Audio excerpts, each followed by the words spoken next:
So, no one watched the first one, but I'm nothing if not stubborn. So, we're a couple weeks away from Into the Inklands releasing, so I would like to talk about, of course, maybe a little late, the best cards from Rise of the Floodborn, the second set.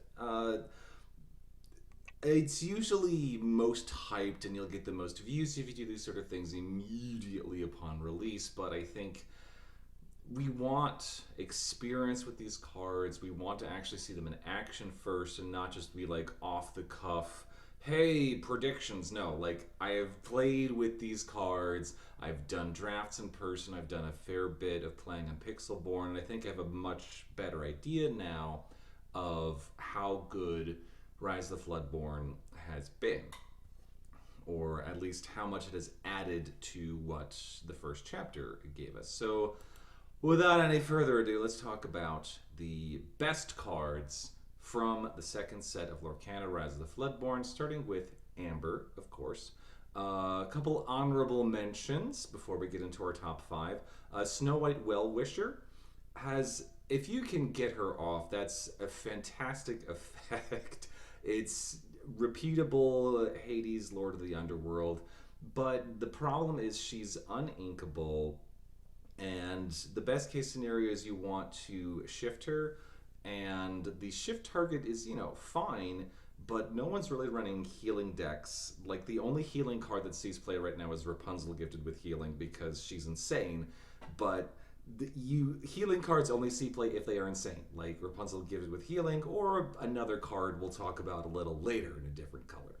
Also, in honorable mentions, Gaston Baritone Bully has actually been seeing play in Steel Song decks because he's essentially another copy of Ariel Spectacular Singer. You don't get the song pull off the top, but he's got one more strength, so he can fare a little bit better in challenges. Also, Zero to Hero didn't really live up to the hype, but is still pretty good. And then finally, Grand Duke.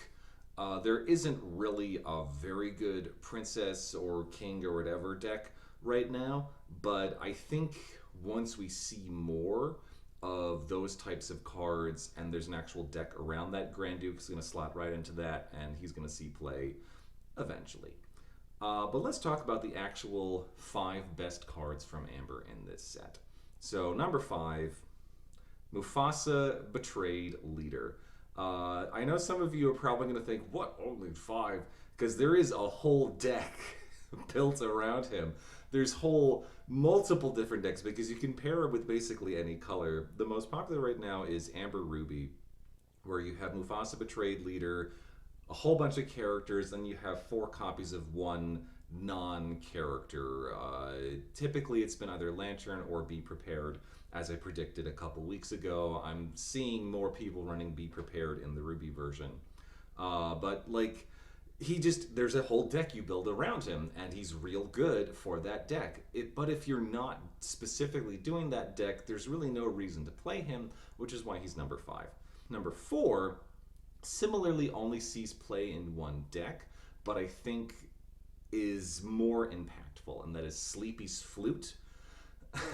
Sleepy's Flute has pissed off a fair amount of people. I don't mind it as much, and we'll get into things that I do mind when we get to our next color here. But Sleepy's Flute, you need a song-focused deck to make it work, and right now that is Steel Song, the Amber Steel deck that has all of the steel damaging songs, and usually also A Whole New World, and then all like the Amber Singer stuff.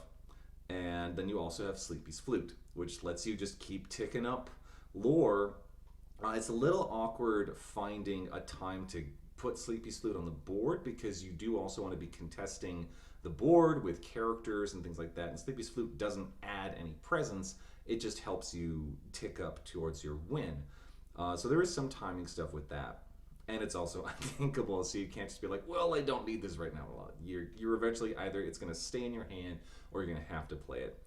But it just makes that deck tick very well. You get that extra lore. But it's not in every deck. Like our number three card is, which is Doc, Leader of the Seven Dwarves. This is a very good card. One, it makes the Mufasa deck actually work because you drop Doc turn 3. He's a character, he has board presence, unlike Lantern, and you're able to then get at Mufasa turn 4. He's in every Amber deck. There is no Amber deck where he doesn't see play. He even sees play in the Amber aggro decks, the Amber Amethyst or Amber Emerald decks. They're just like, I want to get as much lore on the board as possible. They run Doc because he's so good. This is an insane card. If you are running an Amber deck, you should have Doc in it. Like, seriously, he's that good.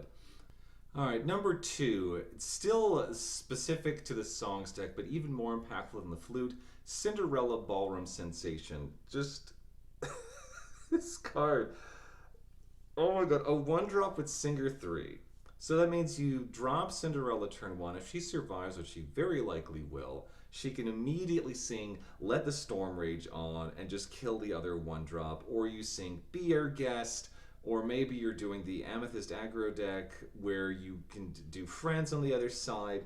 Like, this is a nuts card. There was a while where this card was $10.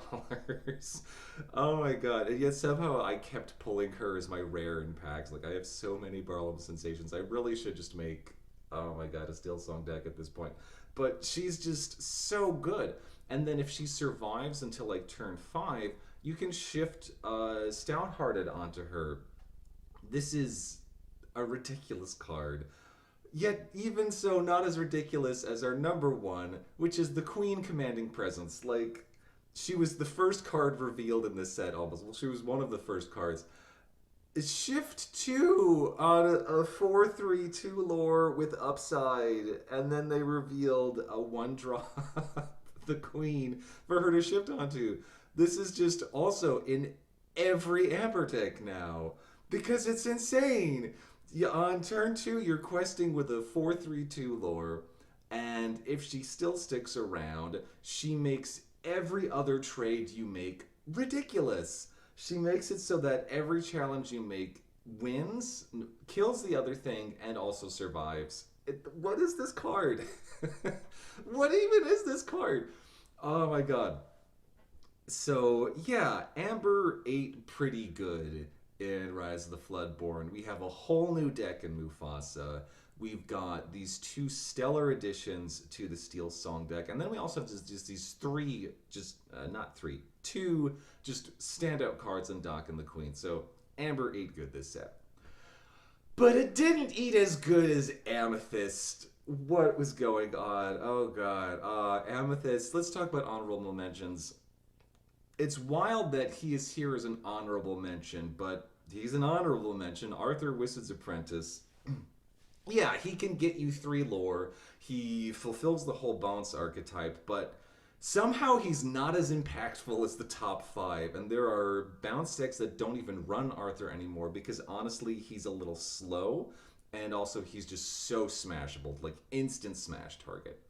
Other honorable mention, Cusco Wanted Llama, who sees play in aggro decks, he sees play in the bounce decks, just because like getting that extra little card draw when he dies, and so your opponent's going to want to avoid him. So it's kind of like the whole Grammatala thing, where Grammatala, she quests or she sings or something, your opponent doesn't want to kill her because then that gives you ink, so she just keeps questing.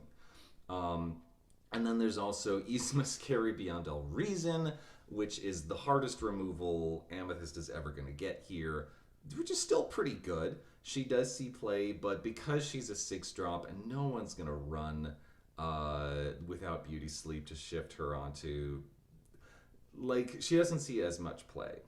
But she's still, like, pretty decent. And then the final honorable mention, Sorcerer's Spellbook.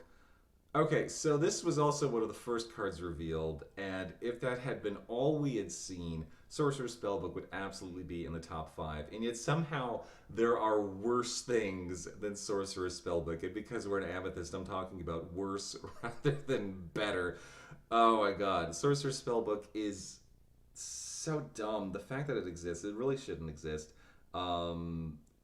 I was going to talk about this more during the top 5, but I'll just talk about it now. The fact that Amethyst is both the burn color and also the color of card draw is very strange to me, and it feels like the designers really prefer Amethyst over the other colors. because we have all this free card draw, but also Rise of the Floodborn added a whole bunch of just free lore gain, exemplified here in Sorcerer's Spellbook. Why? Why? Why do this?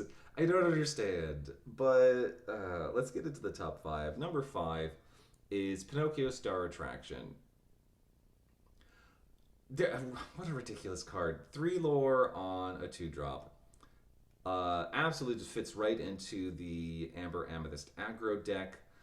But he even sees play in bounce decks and control decks because he's just so much lore for so cheap. Now, a lot of things kill him, especially if you're up against steel. But if you're not up against steel, he's probably going to survive. And it's just 3 lore. And then the whole thing with the bounce, like he quests, Arthur quests, he goes back to hand, then you just replay him, and it's like he's been readied or something. It's, oh my god, he can get so much lore so quickly. It's not even funny. But Pinocchio is kind of an outlier in this top 5 for Amethyst, and you'll see why. You could probably predict why he's an outlier, because number 4 is a bit of a preview of this. Madame Mim Snake. Why is this thing in the top 5? Well, for 2 ink, you get a 3/3, and you bounce something else back to hand. Now, if you play basically any other card game, we're mostly thinking about Magic the Gathering here, bouncing your own stuff back to hand ain't the best because you want board presence. But in Lorcana right now, with a lot of characters doing stuff when they're played, you want to replay them. So Madame Mim Snake comes down, puts something back into your hand, especially if it's like Lady Tremaine is the main thing you'll see Snake bouncing back to hand, but Snake can also bounce your 1-drop, and just, we've seen now how powerful that is. If you're bouncing back a 1-drop, you can turn it into ink, you can bounce back something with a really good Enter the Battlefield trigger. Is insane. And so basically every Amethyst deck now is playing this bounce package, including Madame Mim Snake. But what are they bouncing? Number 3, Merlin Rabbit. Talk about color of card draw. Oh, draws a card when you play him. Draws a card when you bounce him back to hand. So you play him. He like quests or sings Frenzy on the other side or something. Then you play a Madame Mim. He goes back to hand. You draw yet another card. Or like you send him back into your deck with Ease Mascara Beyond All Reason. You draw 3 cards. Card draw, card draw, card draw, card draw, card draw. Like just I don't even need to say anything else. It's stupid. But what's even stupider than card draw? It's number 2, the GOAT. The greatest of all time. Just free lore. Free lore. Oh my god. Who signed off on this?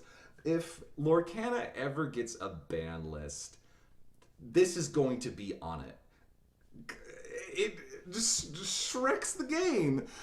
All Amethyst needs to do is get to like 16 lore and then drop a couple goats and you just win. You don't even need to quest. You drop a goat, you play a snake, you pull the goat back into your hand. That's 2 lore right there. That's 2 lore that you didn't really need to do anything to get. This is what?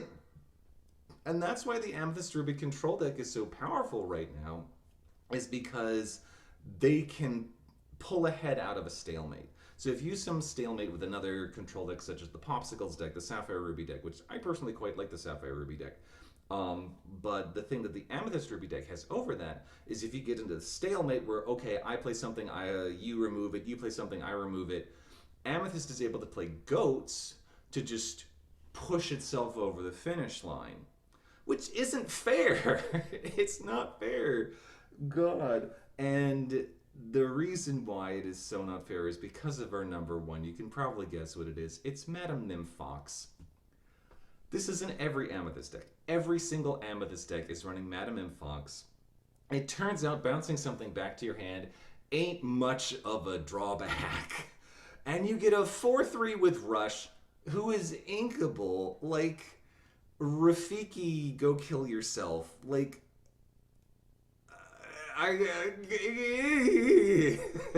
This kills basically anything played before. Like this kills anything. You need to be getting into turn 5 or 6 or something to have something with more than 4 willpower. This just kills everything, and it's gonna survive after killing a lot of stuff. This is an insane card, and just Amethyst ate way too well in Rise of the Floodborn. And given that we haven't seen all that much of Amethyst in Into the Inklands, I'm a little scared that this is a trend that's going to continue. But yeah, Amethyst got some gross shit in Rise of the Bloodborne. There's some just utter nonsense. Especially given that in any other set, those 4 honorable mentions would have been the top 4 in this color. But no, we have Merlins and Mims, which is this self-contained bounce package. It's insane. It's ridiculous. Let's move on to Emerald, just for my own sanity. Oh my god. Let's start off with the honorable mentions in Emerald. Flynn Rider, his own biggest fan, is good very specifically in a discard deck. If you are not running a discard deck, he's utter trash. He's evasive, but it's fully possible for him to be swinging for 0 or even negative floor, which you don't want. But in that discard deck, he's insane. And I already did a whole video about the discard deck and why he's such a big part of that deck, but it needs to specifically be that deck. Another honorable mention, Bounce. Bounce is a nice cheap bit of removal. It fits right into the Bounce archetype. So if you want to do an Amethyst Emerald deck, which no one's doing an Amethyst Emerald deck because they're all doing an Amethyst Ruby deck, and it's so finely tuned, it's disgusting. But if there were an Amethyst Emerald deck, Bounce would be slotted right into that. We also got Ray, who is just a beautiful little evasive 3 lore. Oh, yes, please. Ray, you're great. And then finally, Ring the Bell, which is a nice cheap bit of removal. There is that little condition of it has to be damaged, which I don't know why that's Emerald's thing. The whole, like, things need to be damaged, but it ain't bad. It doesn't see a whole lot of play, but I think that's more of a symptom of Emerald doesn't see a whole lot of play right now because everyone's doing either Steel Song or Ruby Amethyst or a Mufasa deck. But if you were to actually make some sort of like mid-rangey Emerald deck, you'd probably want to run Ring the Bell because it's a decent bit of removal. But let's get into the actual top 5. Number 5, Donald Duck Perfect Gentleman. He's card draw. Now, he does help your opponents, but he's card draw, and you do get the benefit of it first. And if you're doing like a discard deck, you kind of want your opponent to draw another card because then you can make them discard that, and then you get another draw off of. We'll get into what you'll get another draw off of. But like Donald, he's good. He's a good boy. He's got 5 willpower, which means he doesn't die to the fox, which is very nice. He's got 2 lore. He's just a solid card. You're never going to shift him. You don't need to. There aren't really good shift targets for this, but he's a good boy. Perfect Gentleman's a good boy. All right, number 4, Bibbidi Bobbidi Boo. So this is kind of niche, but in the decks that want to run this, it's insane. I talked about this a little bit in my discard deck video because in that deck you've got Bucky who cares about Floodborn being played, so if you Bibbidi Bobbidi Boo a Floodborn, there's another trigger off of that. You can Bibbidi Bobbidi Boo Lucifer, you get another trigger off of that. You can do tricks with, you shift out an expensive Floodborn, you do Bibbidi Bobbidi Boo, you do something that's actually expensive. If you were doing, I don't know, some kind of Amethyst Ruby deck, you could Bibbidi Bobbidi Boo Lady Tremaine. Like, there's a lot you can do with this because it's the bounce, but without having to do the whole like charade of, okay, I do a Mim, bounces back to him, then I can save this for later. No, it's just immediate. It's right now. It's a flicker. It is uninkable, which kind of needs to be because it does have that much power. It would be in every Emerald deck if it were inkable, but it's still really good. And I would encourage you to consider adding Bibbidi Bobbidi Boo to your Emerald decks. if you have like a high enough amount of when play triggers in there.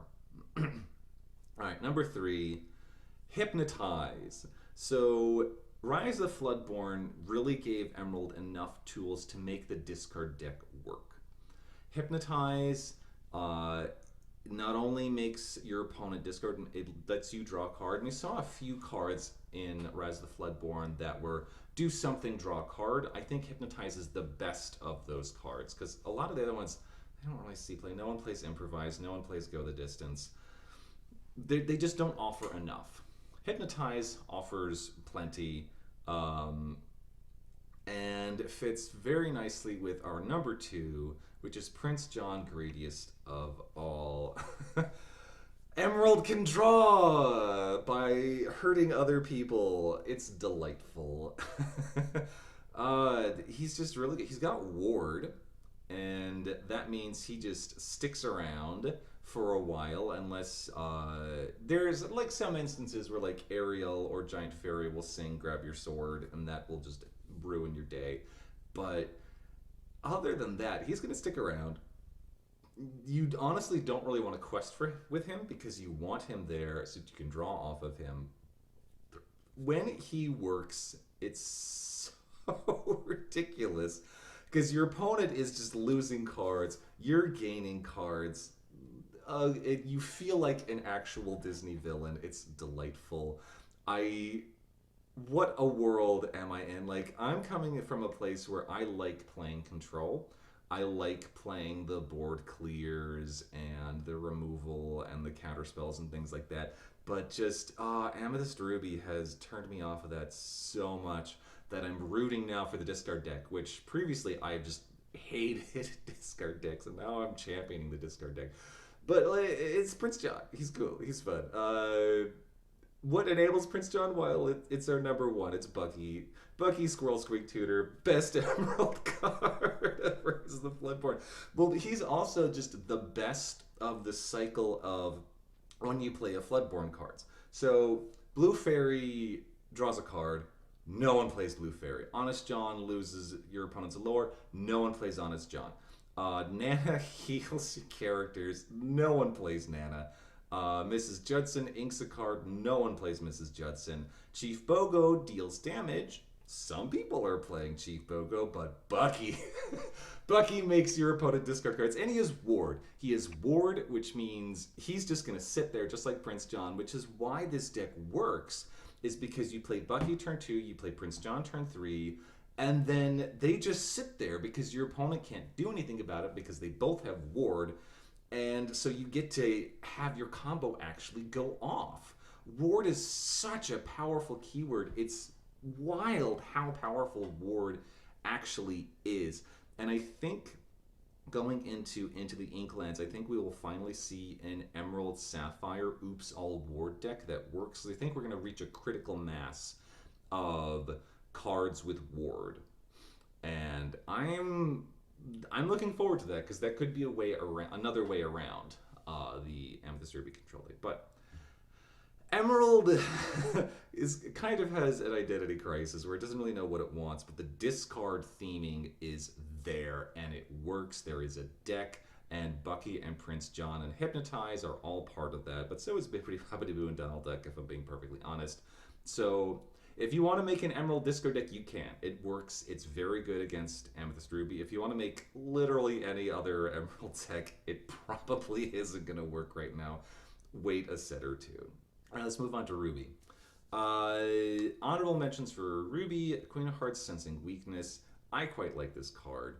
But unfortunately, the whole Ruby Steel challenge deck just isn't quite there yet. I think there needs to be a few more tools that let you challenge ready characters or that let you exert other people's characters. A lot of the exert stuff is an Amethyst right now. There is a little bit in Ruby, such as with Radigan Very Large Mouse. I actually did a draft yesterday as I'm filming this, where Radigan was very helpful in that. You get the ready, you get to exert something else. He's surprisingly good, and I would encourage you to start trying out Radigan in your Ruby decks. because he can help out with that. Another honorable mention we have is Mother Gothel, Withered and Wicked. She's sees play in the Mufasa decks because she's a good target for Rapunzel. And yeah, that combo because like it's very silly. And you could also try to do a Sapphire Ruby deck where you do Grandpappy for the healing and you use Ruby to do self-inflicted damage. So you drop Mother Gothel, Withered and Wicked, and Grandpappy maybe like turn, not even turn 9 because you're in Sapphires, like in early turn when you've got 9 ink. And then you can use pre-played items like Gumba Pot or whatever, heal Mother Gothel. You get a bunch of lore off of Grandpappy. So there's places for Withered and Wicked, which is surprising for what's effectively a 3-1 for 2, because you can just immediately heal her, which is pretty nice. And then our last honorable mention is Fidget. He's a nice little evasive. He does see some play in Amethyst Ruby decks just because he can take out opposing evasives, and we'll get to one of those evasives as we move into our official top 5. Let's start off with number 5, Shere Khan, Menacing Predator. Again, that whole challenge deck isn't really there yet, but being able to gain a lore off a challenge means that he still sees play. Like, he sits there, you throw out Maui or something, you could run him in even the like Amethyst Ruby deck because you're going to be getting challenges off of the Fox and things like that. But he's still very solid. And I think once we have those extra tools for the Ruby Steel challenge deck, you're going to want Shere Khan because he just lets that deck win. Because if you're just challenging, you're not really gaining lore unless you got Shere Khan. And that's his whole point. Speaking of challenging, number 4, Scar Vicious Cheater. He's so good. He can clear a whole board by himself, and people usually don't expect Scar, if I'm being honest. They're expecting other things in the Ruby list here. But so they may quest out because like they're expecting Be Prepared, like, oh, okay, I may as well quest out whatever. You drop down Scar, you take out their whole board, yours still survives. Now, usually Scar ends up perishing himself, but every so often he gets to stick around, and then he's 2 lore. Scar's just really good, which is surprising because all 3 of his first chapter cards were kind of garbage. This one's really good. And yeah, you should probably run Scar, especially if you're doing like a Sapphire Ruby deck, because you can ramp up into him. But even like an Amethyst Ruby deck, you're eventually going to get to 7 ink. Consider him. He's good. Number 3, Minnie Mouse, Stylish Surfer. This is in every Ruby Amethyst deck right now because she's evasive. She's 2 lore for 3. She is the cheapest 2 lore evasive that we have access to right now. She is the reason why a lot of Ruby Amethyst decks are now teching in Fidget, because Fidget can take out Minnie and survive. Minnie's just, she can just rack up lore very quickly. She's real hard to deal with because she's evasive. Yeah, like, she's just very good. She also slots right into the Emerald Ruby evasives deck. She's you want her on turn 3 because you just want that questing. And that deck is just getting better and better as time goes on, and she is a key part of it. Number 2, Teeth and Ambitions. Ruby is the color of removal, and Teeth and Ambitions is Ruby's cheap removal. Like, the fact that it is the accepted build of the Ruby Amethyst deck. Turn 1, you drop Olaf or Minnie Always Classy. Turn 2, you play Teeth and Ambitions to kill the enemy 1-drop. Teeth and Ambitions is the reason why you no longer see 2 willpower 1-drops being played, really. I mean, okay, so some of them are still seeing play, like the Queen or Cinderella, but against a Ruby Amethyst deck, it's not going to survive because of Teeth and Ambitions. It's so good. And it's inkable. It's very inkable. It's singable. And it's just good. It's in basically every Ruby deck right now because it's just very good. What's also in every Ruby deck right now is Lady Tremaine Imperious Queen. So I am glad that we have this kind of effect that can get around Ward because every game mechanic should have some form of counterplay. However, I think Lady Tremaine is a little too overtuned. She's a little too good for what she does. Sure, she isn't inkable, but she still quests for 2 lore. She's still a 3/4. That's a solid body. That's a genie on the job body, though lacking the evasive. And she kills something.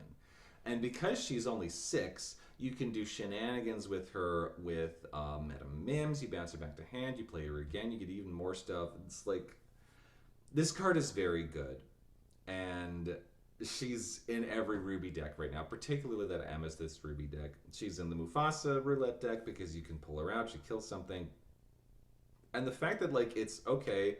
If it's a wide board, I play Be Prepared, or you could play Scar. If it's a single thing out there, I play Lady Tremaine, and then Lady Tremaine is just a cheaper Monstrous Dragon. Because if there's only one thing, there's only one thing.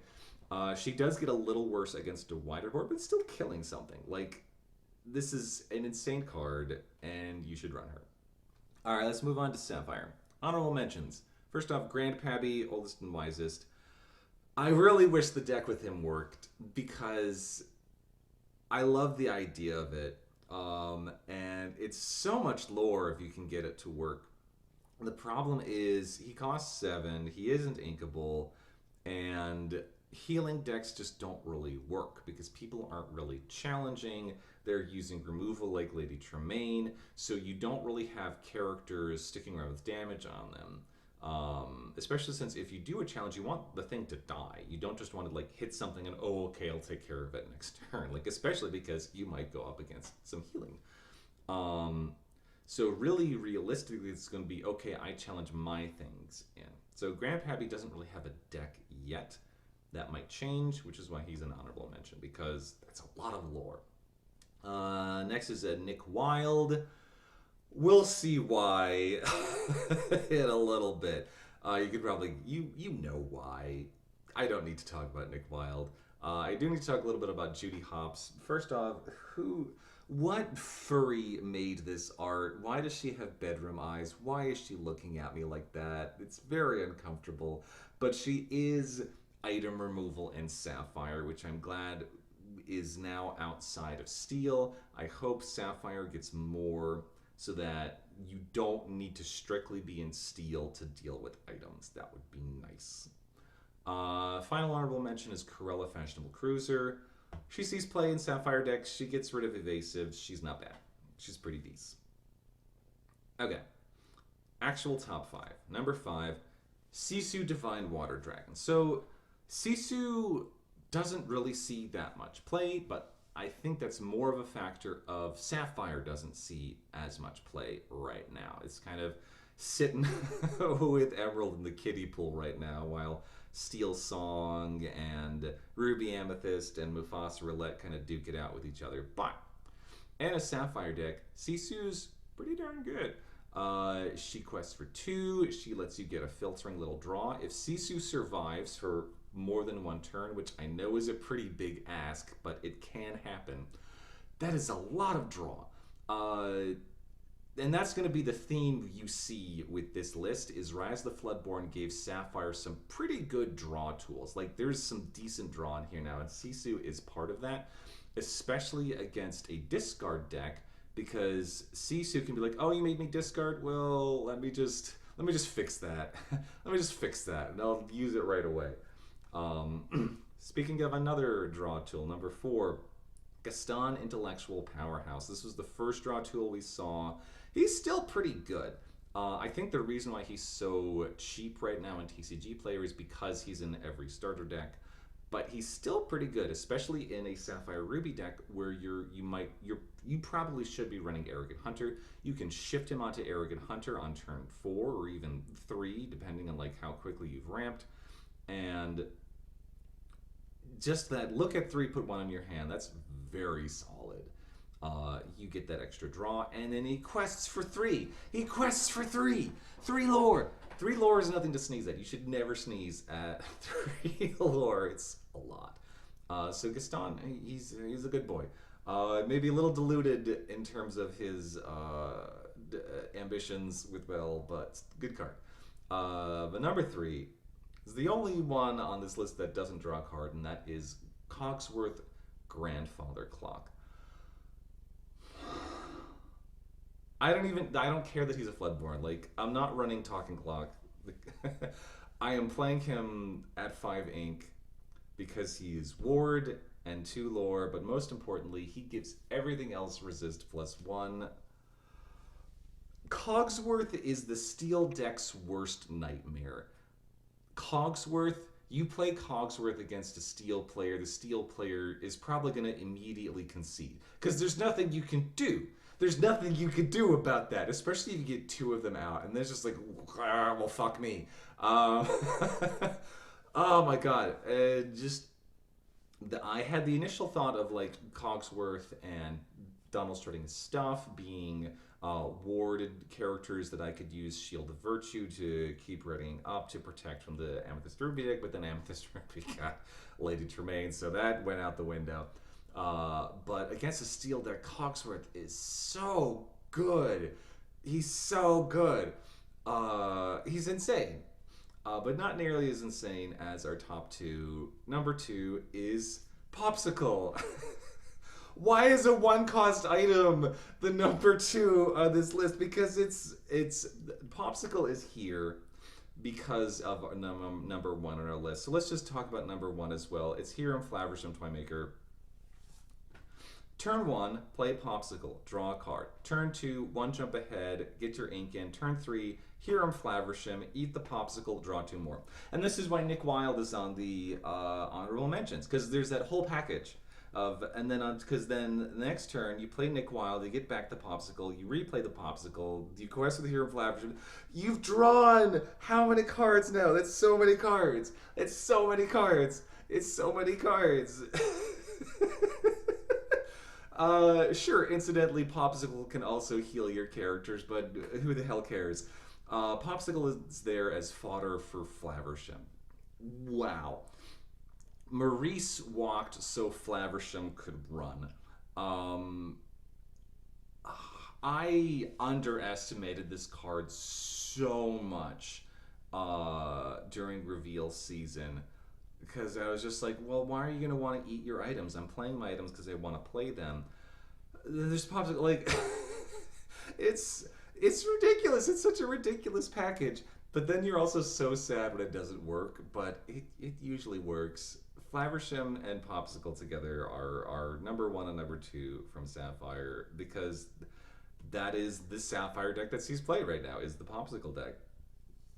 Alright, let's move to our final color, which is Steel. Honorable mentions, pick a fight. I like this avenue for Steel to challenge into readied characters. I want to see more of that. Pick a fight doesn't really see play right now because, again, that whole challenge deck isn't really there. And the Steel deck right now that is most prominent is Steel Song. You can run something else on this list, which does not need Pick a Fight. So, but I like Pick a Fight. I think it's going to see more play as we get more support for that deck. Another honorable mention is Strength of a Raging Fire. Now, some of you are going to be like, wait, this should be in your top 5. And it's not on my top 5 because, realistically, you can only do Strength of a Raging Fire and Steel Song because that's the only deck where you're going to get enough of a board to get reasonable damage off of this. In any other Steel deck, you're not going to have enough of a board presence for this to be better than a Smash. It is singable, which is why you want to play it in the Steel Song deck, but it's not as consistent.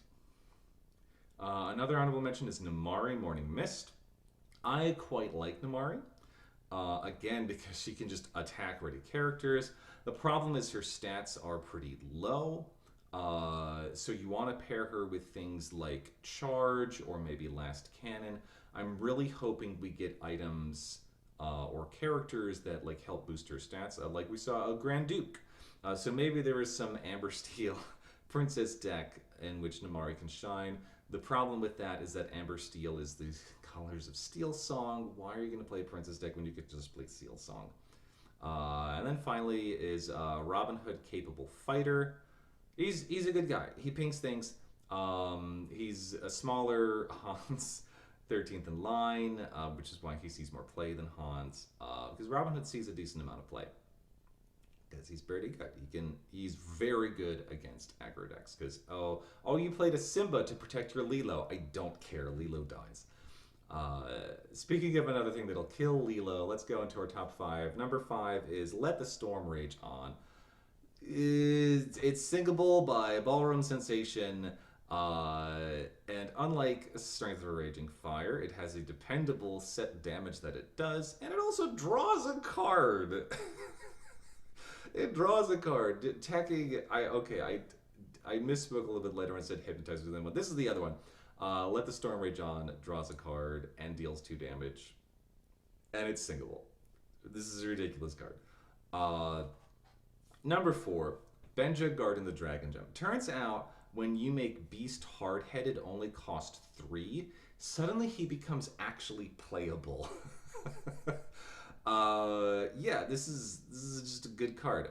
Every Steel deck right now is running Benja as a tech card because you want to get rid of Sorcerer's Spellbooks, you can get rid of Popsicles, you can get rid of Sleepy's Flutes. There's so many things that you can just be like, no, die, chew it up, put it in the shredder. Benja is here. Benja's a good boy. But this is mostly a tech card. So let's talk about cards that actually help win you the game. Like number 3, Jafar Dreadnought. This is quite handily the best piece of the Win Challenge deck that we've seen from this set. Card draw is beautiful. You can shift him, but honestly, a lot of people don't even bother shifting him. You can play him at 4. He's real good at 4. He's especially good in the discard deck with Bucky, because you can just drop him turn 4 if you played Bucky and Prince John. That's a discard trigger, and then he's board presence. So that's the thing about the discard deck, is it's good at getting rid of stuff from your opponent's hand, but then you need ways to deal with stuff they've already played, and Jafar Dreadnought does that. He does that, and he draws you a card. He's good. He's good stuff. But not quite as good as number 2, Cinderella Stout-Hearted. Now, a little caveat here. Realistically, you're only really going to play her in the Steel Song deck, but she is now such an integral part of the Steel Song deck, and Resist 2 makes her impossible to deal with.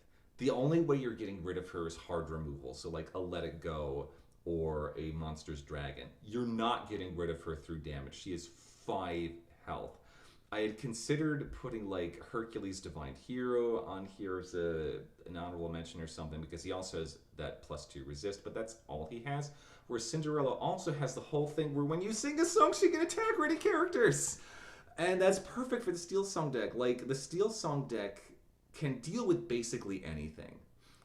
You've got Mill with a Whole New World. You've got damaging songs. You've got Cinderella who can attack the readied characters. Cinderella Stout-Hearted is an amazing card, but not quite as good as our number 1, who is basically the Rapunzel gifted with healing of this set. Number 1 is Beast Tragic Hero. Like, all you need to do is read this card. It's card draw. It's card draw, and if he doesn't draw you a card, he kills anything. Again, like, you don't care that he's Floodborn because there is no good shift trick. There is no good shift target for him. But he's an insane card. He's insane. There's a reason why he's $40 right now. Just look at him. Oh my god. I'm running out of things to say because it's like, yeah. All right. What do I even say? Like, I don't need to say anything. He speaks for himself. Card draw is always going to be good. All right. That has been my kind of meandering ramble about Rise of the Floodborn. Do you agree with my picks? Do you disagree? What cards do you think are the best from Rise of the Floodborn? I'm very, very eager to hear what you have to say in the comments, especially since that means you actually watched this video and like the first one, which got like maybe 100 views. So get out there. If you liked it, share it with your friends. All right. That's it. Bye.